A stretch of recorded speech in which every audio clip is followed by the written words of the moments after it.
All right, boys. So as someone about to play ranked in Street Fighter 6, trying to get my Sagat to 1800, I thought it'd be pretty cool to see what Brian's approach is to the optimal way of playing ranked in Street Fighter 6. Now, this is something I think about a lot, right? As someone that has worked my whole life and has also tried to balance games on the side, I think it's really important to make your time as efficient as possible. And I assume that's what he talks about, like getting the most out of your time. To me, the things that make a good ranked experience, right? In order to use rank to improve, is you use it as a tool, right? You don't like just try to chase an MR specific range. You try to use it as a tool to like improve at certain things. So let's say I want to work on anti-virus, I go into rank with the idea of working on anti-virus, right? And then if I notice that like, hey, I'm missing something, or rank exploits a weakness, like, hey, I'm really bad at crosscuts. Okay, I need to practice crosscuts. Then I use that to practice crosscuts, right? Or I don't know what I need to work on. Okay, I go play ranked, I lose. I look at my replays, right? That's how I think you should play ranked. But that obviously took only a minute to talk about. Brian's video is 21 minutes. Let's see what he has to say. It's the best rank system we have ever had in Street Fighter. And it is the best rank system for sure. So I wanted to talk about this a little bit because I've been on a personal journey with the Street Fighter 6 rank system. As you might have known, I was sharing that I was proud to say I finally cracked 2K MR. Let's go. Definitely a dub. With Terry for, I believe, the first time, and the first time this season. But there's actually some tools that track your rank in Street Fighter 6. This one is Street Fighter Buff Site, and so I was made aware of this tool, and I'm able to actually filter and show my this is actually really cool over a period of time. Now the dates are a little fuzzy, and the x-axis here is not actually linear with time. It's based on like the available ranked game, so the next ranked game will be the next x-axis point. So there's like weird jumps in time. Like this is May 28th to June 20th right here.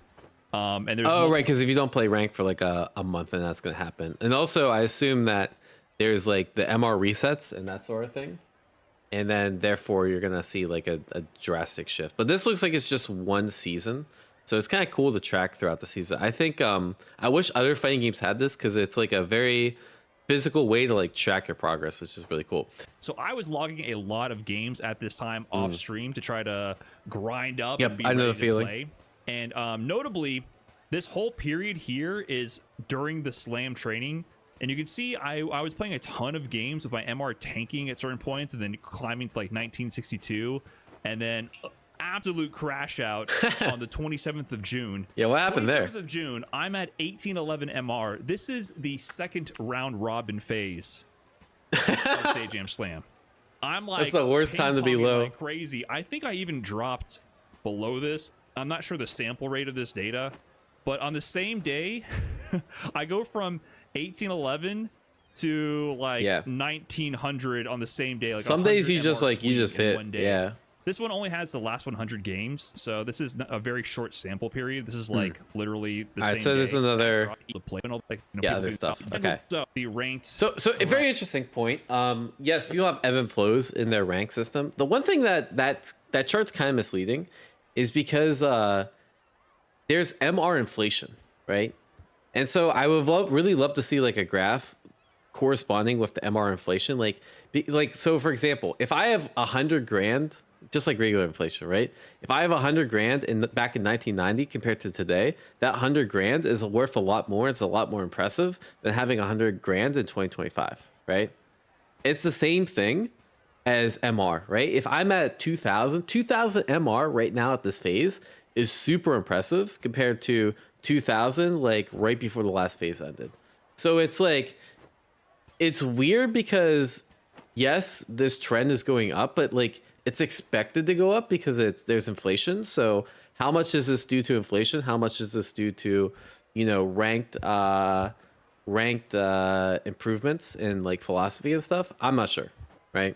But that is a thing just to keep in mind. I guessing like stuff like this downward trend, there are some very valuable insights to gain about like why this happened and like how to prevent that from happening in the future, right? And also, why is someone yapping about in the chat, making excuses about why they're not good and like, hey, well, this game's too hard to get good at? Bro, it's a fucking video game. I think you guys have to understand this, right? We're talking about the optimal way to play ranked in Street Fighter 6, but none of this shit applies if you're not having fun playing the video game, bro. It's a video game. If you want to like grind something and like really take it to heart, like, bro, go to the fucking gym or like this is for fun, right? So like don't try to take this too seriously. Yeah, I mean taking things seriously is fun, right? Don't get me wrong. The reason I like competitive games is because I can take something seriously and I get rewarded for it, and I like the whole process of taking things seriously, and I find enjoyment in that, right?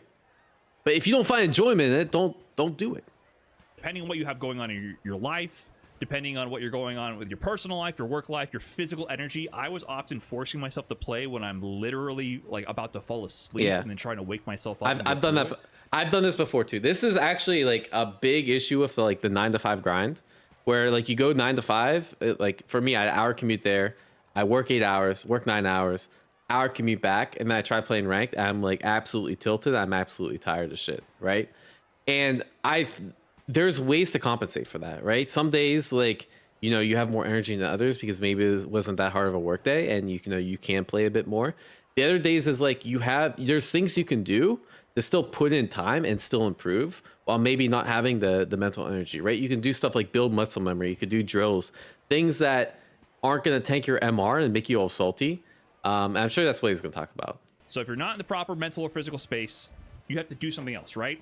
So a step down. Yeah, this is exactly what I was saying. Easier on the mental is you can play sets in Battle Lounge if you have this option and you have a bit of energy. It's a lot less mentally taxing to play someone and work on a certain matchup or play with an opponent in a longer set. It's a much more productive ground for then at least gaining some experience and learning about something where you're less likely to feel tilted and salty. Yeah. That can. Yeah, I personally don't like playing as much. Like if I'm gonna play actual games where I'm like tired, I'd rather play like an alternate character, or something that's like not gonna fuck up my actual play style, right? Because one of the most tilting things is, even though it's casuals, like if I know I typically react to DI, I typically anti-air and that sort of thing, but if I'm like really tired and I don't react, it almost feels like I'm playing a different game, right? So if I'm gonna play a different game, I might as well just play a different game at that point, right? Maybe it's a different fighting game, or maybe it's like with a different character and I'm learning a different character, I'm seeing things from a new perspective, right?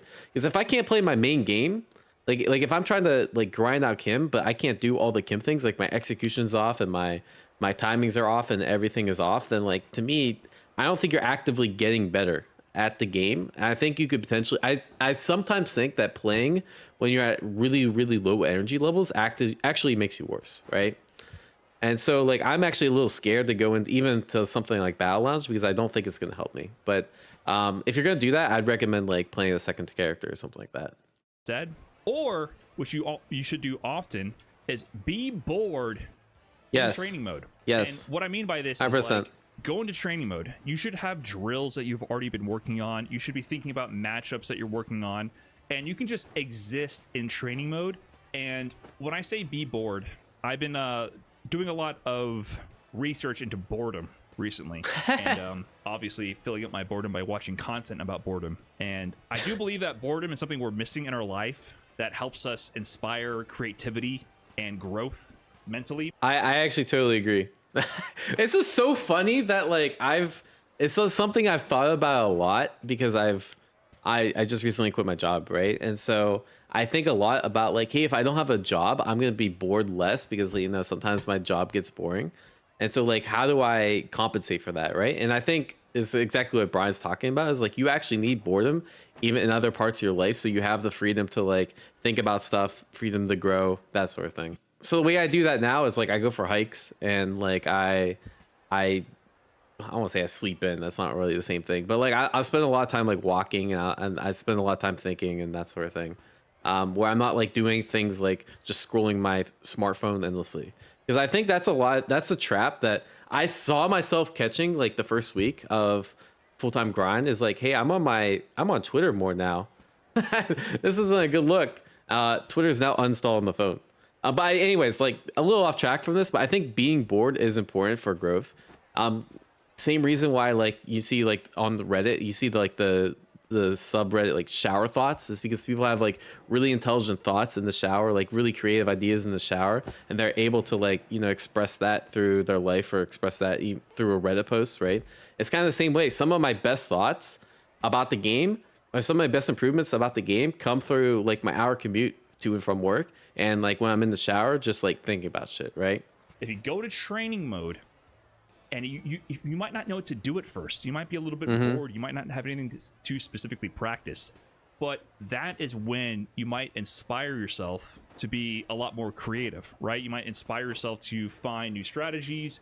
You might inspire yourself to try out different drills, and then that might inspire different ideas to approach different training drills. I agree with that. So doing that on days where I was like, you know what, maybe I do have days where like I'll just sit in training mode for like 2 hours, or like even when I like fly to a tournament, I have my Steam Deck, and like I'll be playing on the Steam Deck, and I'll like just I can't play ranked, right? I literally only have training mode, and I'll come up with like some nasty shit. Like the reason I got third at Hunter x Hunter, the tournament, was because I found tech on my play ride to Evo that I didn't know beforehand, and I was like, all right, like now I know how to do incomings that are like really, really cheap, because I labbed out all the timings and stuff, because like I had nothing else to do on the flight. That was way more valuable than like just playing an additional 4 hours of ranked on the world's shittiest netcode. When I do play though, I do warm up, right? Yeah, warm up is actually really important. Some people just go in raw. Jumping straight. I sometimes just go in raw during stream, because like I don't know, it's more entertaining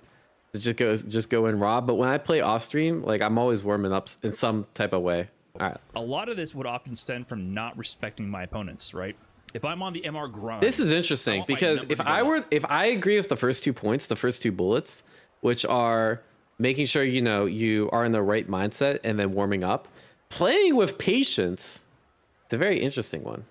I don't know. Let's see where he goes with this, because that's not something that I would even think about. Fight somebody who is a lower rank than me, who gives me less reward. There's a subconscious tick there where I want to beat them faster and exert less effort and give less respect, because I want to steamroll them, collect my paltry reward, and move on to the next set. Right? That happens. And what happens when you disrespect your opponent and don't play the matchup like you should, regardless of their level? Yeah. One thing can go wrong, and that can steamroll to a really, really costly L. Yeah. So I agree with this. I think it's more, to me, the play of patience doesn't really resonate with me. I think it's more of like, you need to treat every opponent not the same way, because like a 1300 you can like get away with shit that you won't be able to get away with like a 2000, but you still need to like, you still should give it your best, because if you're just like doing stupid shit, like one, you might take a costly L, but two, like, is it really valuable practice? Like probably not. I'm not saying you can't rush down, I'm not saying you can't play your offensive game plan, but actually try to look at your opponent as a human being and process what they're doing, and go through it. Like actually play the game, play the full process, and if you find your openings, find what you can rush them down with, go for it. Of course, play the game that's meant to be played, but don't just try to steamroll them when you normally wouldn't in a matchup if that's not your normal game plan, just because they are of lower rank, right? And you need to maintain that as you're going through the session. Okay, so now we're So I agree. I think this point, like I would phrase this a little bit differently, because I do kind of agree with like the chatter that said, Justin Wong says, don't assume the opponent knows the ideal way to react to something. I've also heard the saying, like Justin Wong says, assume your opponent's a dumbass until proven otherwise, right? So like, yes, like do you really want to like give someone full respect? Like I've played against I've had people play against me, and I can tell like they respect me way too much, and they don't go for shit because they think I'm a top player, and that therefore they'll lose because they kind of mindfuck themselves, right? I don't think that's what he's talking about. I think this is more of like, just play your game and play seriously, and play how like doesn't matter what their MR range is, like try to give it your all, right? Like if part of your game plan is sensing that the opponent cannot react to DI, then by all means DI. Right? It's just, don't just assume because the guy's like 1300 that you can like play with one hand and slobber over the controller and like watch something on the second monitor, right? Like to me, that's the kind of respect he's talking about, not don't randomly drive rush at that person, right? Because that's like how you play the game, and that's part of your base game plan, right? Replay takeover after set. I know this is like saying to eat your vegetables. You know you should do this. And you should. I'll give you some actionable things to think about. and some strategies to actually incorporate this into your gameplay flow here. So win or lose, but especially after a loss. While you're playing, you should be thinking about moments during the set where you were confused or you were unsure. If you ever encounter a situation during a set where you don't feel confident... So my first reaction to this is like, damn, that's a lot of vegetables. Like, yes, I get it's like eating your vegetables, but at the same time, like, if I only ate vegetables, I wouldn't like... I would have less muscle mass, right? So, like... I think there's a good ratio between replay review and like actually playing. I'm not sure what that is. My current thought is like, I want ranked. I want to enjoy ranked. If I enjoy ranked, I'll do it more and I'll play better. And if I constantly interrupt my rank sessions with replay review, then therefore I might do worse. But replay review is a very valuable tool to improve, right? So the way I structure it is like, again, this is still something I'm trying to formulate myself as like I'm trying to improve more efficiently, is like maybe after one set loss or maybe 2 set losses in a row, then in order to like take a break, in order to like look back and reflect, then I need to replay review and see what I could be doing better, right? But I think there's like a appropriate ratio for like everything, including this. Even if I end up winning that interaction and winning the set, I go back to replay takeover because there was a situation that occurred where maybe I can iron out exactly what my options should be in the future if that happens again. And this will slowly keep building up your library of knowledge of the game, right? Like no matter what, you can find something to learn from a set. So yeah, there's always something you can learn from the set. At the same time, like you don't want to like how I say, sometimes there's bigger fish to fry. Like there's more low hanging fruit to improve upon, right? So for example, I've been learning Sagat, and like oftentimes the reasons I lose are because my reactions are off, right? So it's like, is that really valuable? Like I could look at the replay, I could see that my reactions are off. But like, that's not going to help me, right? I'm just going to end up wasting time. So to me, that time could be better spent. Like, okay, I lost the game. Let me spend 5 minutes drilling those reactions that I missed so that the next time in the game, like I'm more likely to hit that kind of situation, right? But yeah, there's obviously like a ratio. And I think that fluctuates depending on like a number of different factors, like how new you are with the character. I think, you know, the more experienced you are with a character, replay review becomes more valuable because there's less low hanging fruit. And on top of like a bunch of other different variables, right? One of the worst feelings is like, or like one of the best feelings is when you go on like a winning streak in ranked, right? I want to reward myself for doing that. So I want to give myself the freedom to have a winning streak in ranked and keep going, right? But I want to punish myself for losing. Like I want to take these games seriously. And so that's one of the ways I could do it is like, I'll do these drills and I'll do these like replay reviews after I lose. But sometimes there is like a win that you have that like you can, you know, it's like, man, I could have won that harder if I just knew what this interaction was. And like, sometimes I think those are worth looking at. The easiest one is combo optimizations, right? This is what I do all the time on stream. You can see it happen pretty frequently. I'll be in a situation where I do a combo. But he's just talking about like different things to replay review. Awkward amount and working on your combo routes for that situation. Sometimes you blow back to training mode. Yeah, so I think the idea, like this is something I already understand how to use replay review. So I'm gonna skip a little bit of this, but there's many different things you can use replay review for, right? I'll summarize this section. It's, you know, combo optimizations, punishes, interrupting pressure, sure. A lot of like very specific matchup interactions you can test. The thing that like the only thing that's missing here is like there's certain things like strategy that you think you can like determine the strategy through like without looking at the replay, but oftentimes you might realize like looking back like, hey, this guy is always doing this, like this guy's always delay teching and I never caught on, right? So therefore I need to shimmy more. Just an example, right? There's a lot of these like strategy and like decision making things that like I also look for outside of like just this stuff, right? Like the benefit of all this is that you get a mental break. Yep. And also gives you valuable feedback to learn from the experience, right? You get a mental break, especially if you lose, it stops you from tilting and going down to the instant rematch, because the problem is the rematch in Street Fighter 6 is too good. It's actually too good. Shoot up immediately after you don't get any time. to go into another match because you feel like the only way to soothe your stinging ego in that moment is to fight somebody else and beat them and take their points instead, right? That's the only thing that will solve your problems. And you have to avoid that trap. Yes. It is a spiral. It is a downward spiral. 100%. Make your time worthwhile. Learn. Do something worthwhile. So doing the replay takeover can help you digest the salt, give you valuable feedback, and make you feel like the loss was actually a step forward in your growth as a player, rather than just being this like ambiguous thing that you don't know how to process. It ends up actually aiding you because it helps point out flaws in your gameplay that you can work on. Yep. And when you can break down things from being this ambiguous, Totally agree. negative experience to actionable steps to grow, that will really help your salt. Yeah, and I think the really important thing is, like, this is something I think about a lot. Does tilt queuing make you a better player? I don't know. I really don't know. You know, very interesting thing. This happened with me and PDX, right?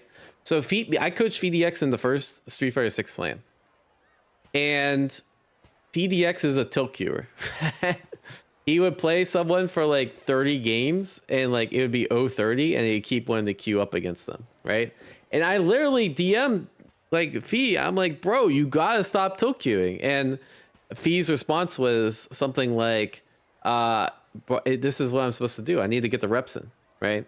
I like this is making me a better player. And I've thought about that, right? Because I've always been under the impression like tilt queuing is really bad, and that you should do stuff like this. Like you should give yourself mental breaks, and you should like take step backs, and you should always be playing at like optimal levels. So I can't say for sure whether this is the optimal way to play or not, because, you know, some people, Fee's a top player, swears by tilt queuing. I personally don't agree with it, but I think there are quite a few players that do tilt queue. Quite a few top players tilt queue. Yeah, Tyler won, challenger in every single rank. That man's a pro tilt queuer. That's the dark arts. I think it's a personality thing, right? I think some people can learn from tilt queue, some people can't. I think even when I tilt queued, I don't tilt queue much, but I tilt queued 2 days ago on stream. I lost 100 MR in about an hour, and I was actually very valuable. I still felt like I was learning stuff, and I still felt like I was learning. I was getting the muscle memory down, and so I thought it was okay. And then I played an hour off stream when I wasn't tilted. I got the 100 MR back, right? So like, who gives a shit about the MR? Because you know it can fluctuate really, really quickly. But yeah, sometimes tilt queuing's not bad, but like how do I say this? Like if anger is an emotion and you're full of anger, like sometimes if you can use that anger to help you get better at the game, then, you know, I think that's an okay thing. I'm really not sure. I think it all depends. Like you have to ask yourself the question when you tilt queue, are you actually learning from the experience or not? And if you can't say you're actively learning something and know what you're learning, then I think tilt queuing is bad. And then if all else fails, walk away. Now, this one I still struggle with. I'm not gonna sit here and act like I still off stream haven't lost my mind. I definitely have. I think anyone that tells you they don't tilt queue is a fucking liar. I'm gonna keep it a buck, bro. They either don't tilt queue or they're still stuck in platinum. There's been nights where like I'll play 3 sets total in ranked. That's it. 3 sets. That's it. Because remember, look at this the way this works. MR reflects your current level. It doesn't take many games to get to your rank where you actually belong for your current level. If you were legend rank and skill, you would get there in a day, in one session. League points, yeah, you can play forever. League points are permanently inflating. Yeah. Your MR is not. If you take a break for that one day, you can play for 8 hours and end up in the same place or below where you started. It doesn't work that way. It's not about direct time spent playing the ranked match. It is not about it. So when I have a particularly nasty loss where I instantly feel the tilt building way too far, or this usually happens when someone does a perfect parry anti-air to me, I lose my mind, you just gotta call it quits. You gotta call it quits and do something else. You can try any of these other options or just do something else. Do not fall victim to the ranked vortex. The ranked vortex is the tilt queue, though. It is bad. Do not fall victim to this. It never ends.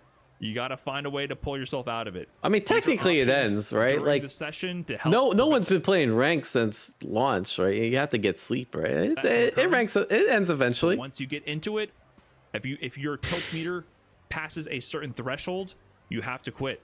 You have to quit. Easier said than Yeah, done. eventually you have to sleep. I don't have the best strategies for what you're supposed to do once you hit maximum tilt. But you're gonna start rage queuing. You're gonna start having a bad time. So these are the things that I started incorporating a lot more diligently off stream. I will say that off stream, I actually tend to get a lot more salty than when I'm on stream.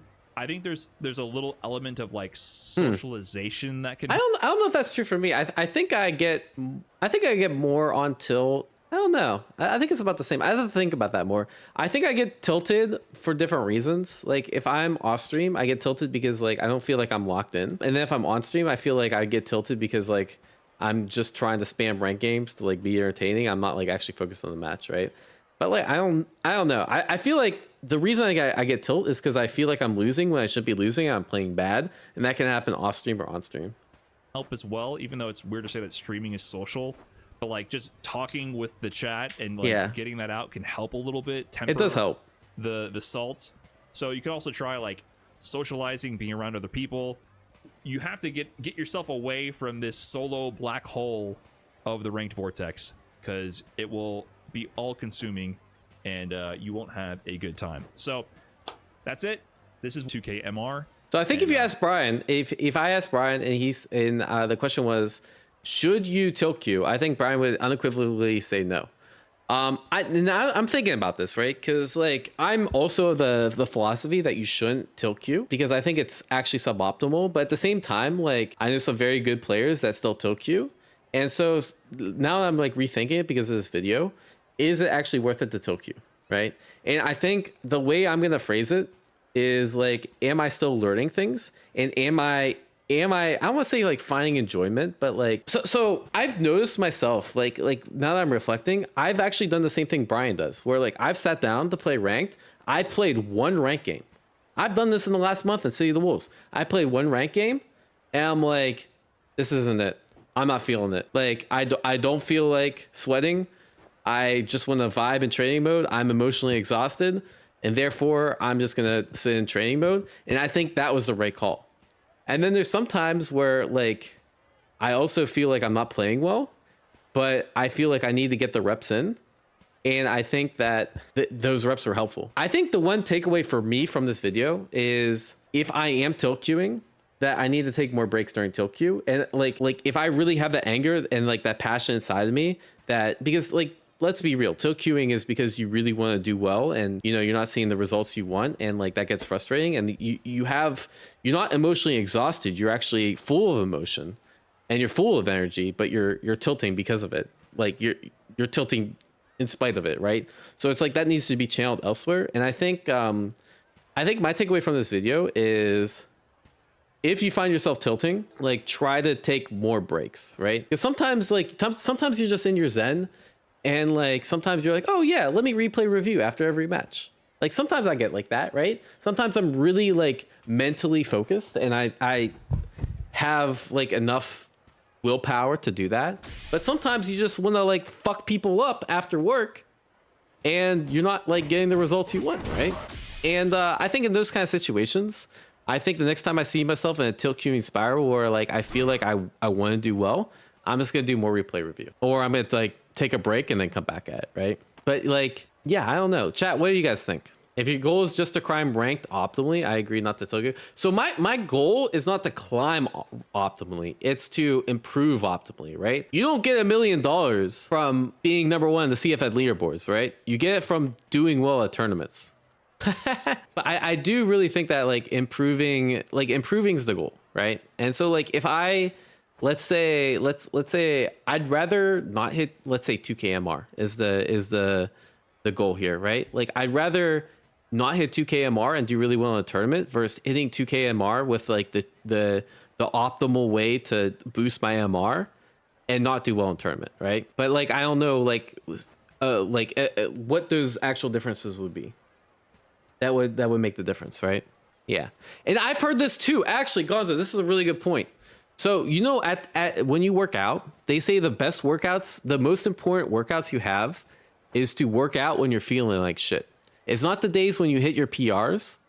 It's not the days that you're like kicking ass in the gym. It's the days that you feel like shit, you don't want to work out, and you still show up and you do it, right? So like, you see how like there's like these conflicting thoughts of like, yeah, I shouldn't tilt queue, but hey, let's be real. Some days I'm just like not gonna play my best, and I don't know like how to reconcile that in my mind. Is I guess is what I'm trying to say. But right now, it sounds like to me, like if I need to get the reps in, and I don't have the mental energy to play my best, like at least like making sure I'm doing replay review and drills and stuff in between matches. I think that's the game plan. Now that's cap. Better to take a rest day. Yeah, I mean that's. I don't think there's gonna be. I don't think we're gonna come to the optimal conclusion from this video, right? Because I've heard that too, right? Some people say that like, yeah, you just need more rest days.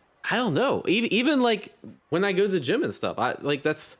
Sometimes I wonder if I'm overtraining is a thing, right? And sometimes like I wonder if I overtrain or not. Things I think about. Anyways, yeah, I think we're at the video there. Like, share, subscribe. Let me know what you guys think down in the comments below. I think very insightful. I think if you just follow this to a T, you will unequivocally get better at ranked, right? If you just do this a better sense of and always do this every time you play ranked, I think you'll get better. I think it's probably on average better than tilt queuing. I think at the highest level, there's a little bit of nuance to it. And it's things that I think about, right? And I think it's things that a lot of people think about.